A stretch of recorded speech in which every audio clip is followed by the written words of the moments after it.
ज्या पद्धतीने उद्धव ठाकरेंचा काल होईल तेव्हा सांगेल। उद्धव ठाकरेंचा दौरा तुमच्या मतदारसंघात होता त्यावेळेस उद्धव ठाकरेंचं स्वागत तुम्ही केलेलं होतं। वायकरजी आपल्यासोबत रवींद्र वायकर आहेत। आपण पाहू शकतो की रवींद्र वायकर जे आहेत ते गेल्या अनेक दिवसांपासून शिंदेच्या शिवसेनेत जाण्याच्या प्रतीक्षेत होते। खरं तर त्यांच्यावरती अनेक कारवाया ज्या आहेत त्या अनेक तपास संस्थांकडनं होत होत्या आणि त्या संदर्भातली पाठपुरावा जे आहे ते भाजपच्या अनेक नेत्यांकडनं करण्यात येत होता आणि आता थेट रवींद्र वायकर जे ठाकरे गटाचे आमदार आहेत गेल्या अनेक वर्षांपासून खरं तर ठाकरेंची साथ जे निभावत आहेत रवींद्र वायकर ते आता थेट शिंदेच्या शिवसेनेत जाताना आपल्याला पाहायला मिळत आहेत। आणि रवींद्र वायकर जे आहेत ते सध्या वर्षा या मुख्यमंत्र्यांच्या निवासस्थानी जाण्याकरता जे आहेत ते त्यांच्या जोगेश्वरी येथील कल्पतरू या इमारतीमधून राहत्या निवासस्थानावरून निघालेले असल्याचं आपल्याला पाहायला मिळत आहे। खरं तर आज रवींद्र वायकर हे शिंदेच्या शिवसेनेमध्ये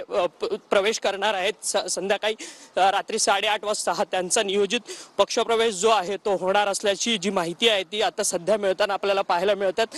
रवींद्र वायकर यांच्याशी आपण बोलण्याचा सातत्याने प्रयत्न करतो परंतु ते कोणतीही प्रतिक्रिया देण्यास जी आहे ते टाळाटाळ करताना सध्या तरी आपल्याला पाहायला मिळते। व्हिडिओ जर्नलिस्ट सुभाष अक्षय मंकणी, TV9 मराठी, मुंबई।